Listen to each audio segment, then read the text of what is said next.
mi nombre es Daniela Meléndez y hoy vamos a hablar acerca del examen mental. El examen mental es parte de la historia clínica del paciente, en donde serán evaluadas las funciones mentales y psicológicas. Ahí va involucrado lo que es el estado emocional, el funcionamiento y la capacidad mental del mismo. El examen mental nos describe cuál es el funcionamiento mental del paciente al momento de la entrevista. Está orientado a detectar los signos y síntomas.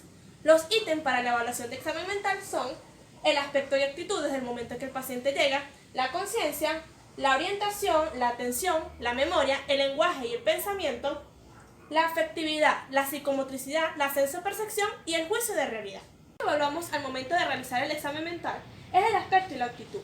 Con eso nos referimos al aspecto físico, la vestimenta, los hábitos higiénicos, si el paciente vino o no vino acompañado a la consulta, si fue obligado o no fue obligado.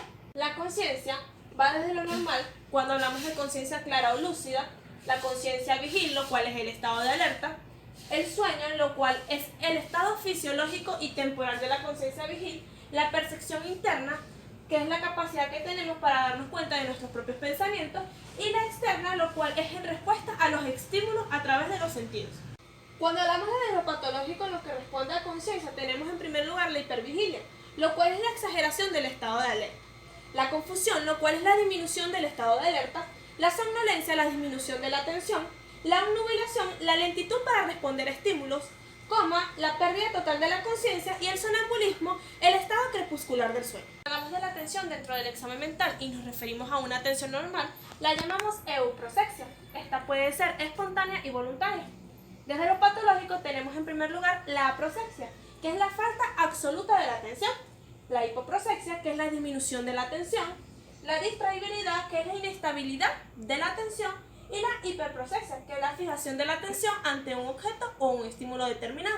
La orientación nos permite identificar datos sobre nosotros mismos.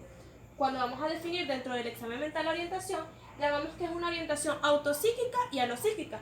Cuando hablamos de la orientación autopsíquica, nos referimos a los datos personales del paciente, es decir, si el paciente conoce su nombre, su apellido, su edad.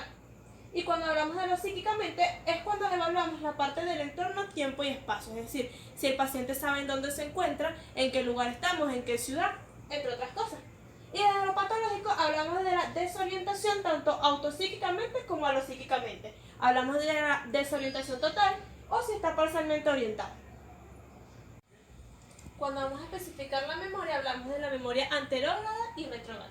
Cuando hablamos de la anterógrada nos referimos a hechos recientes que el paciente pueda recordar y la retrógrada a hechos pasados. Dentro de lo patológico tenemos la hipernexia, la agnexia, tanto parcial como total, y la confabulación. Ahora bien, cuando hablamos de la inteligencia nos referimos si la inteligencia está acorde a la edad del paciente.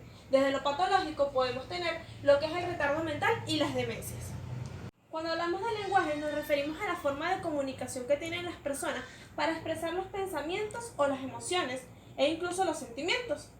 Cuando hablamos de lenguaje dentro de lo que corresponde a examen mental decimos si el lenguaje es fluido o si es coherente. Dentro de lo patológico tenemos la afasia, la disaltria, la dislalia, la disgrafía, la taquilalia, la bradilalia y el mutismo. Recordemos que cuando hablamos de dis es porque es malo, cuando hablamos de taqui es porque es simplemente acelerado y cuando hablamos de bradi es porque es lento. Cuando hablamos del pensamiento en el examen mental y lo vamos a definir como un pensamiento normal, lo llamamos un pensamiento eupsíquico. Eu significa normal.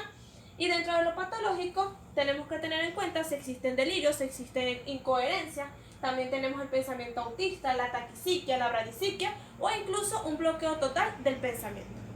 Dentro de lo que es la afectividad en el examen mental tenemos que cuando es normal la determinamos como eutimia. Cuando es patológico tenemos presente que hay ansiedad, miedo, pánico, apatía o violencia. Luego tenemos la sensopercepción, que normalmente es sinestesia o kinestésica. Dentro de lo patológico tenemos la agnosia, ilusiones o alucinaciones. La actividad psicomotora en el estado normal se trata de aquellos movimientos innatos, aprendidos, voluntarios o involuntarios. Y dentro de los patológicos tenemos actos compulsivos, catatonia, abulia, actos compulsivos.